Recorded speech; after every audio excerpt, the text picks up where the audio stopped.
Une grande campagne anti-immigrants a lieu dans les centres urbains des grandes villes américaines comme New York, Miami ou Los Angeles. Un maire a dit que des raids avaient eu lieu sans succès dans sa ville samedi. La principale cible est constituée de familles d'Amérique centrale qui ont reçu leur dernier avertissement avant expulsion et sont néanmoins demeurées dans le pays. L'opération cible 2000 personnes. Les raids sont similaires à ceux qui ont été menés dans le pays en 2003. Mais celui-ci est différent car il fait partie du plan de Donald Trump d'expulser des millions de personnes qui vivent dans le pays illégalement.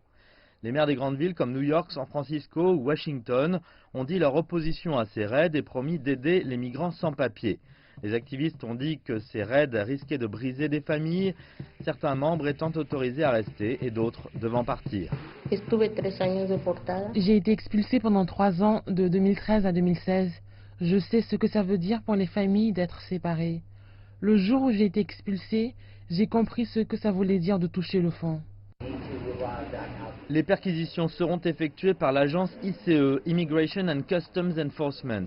Les personnes arrêtées seront renvoyées dans leur pays d'origine. Un certain nombre de chaînes d'hôtels ont déclaré qu'elles ne laisseraient pas leurs bâtiments devenir des centres de détention temporaires pour les personnes arrêtées avant leur transfert dans les centres de rétention ICE et leur expulsion. L'immigration est devenue l'un des conflits centraux de la politique américaine. Le pays fait face actuellement à une augmentation du nombre d'immigrants en provenance d'Amérique centrale.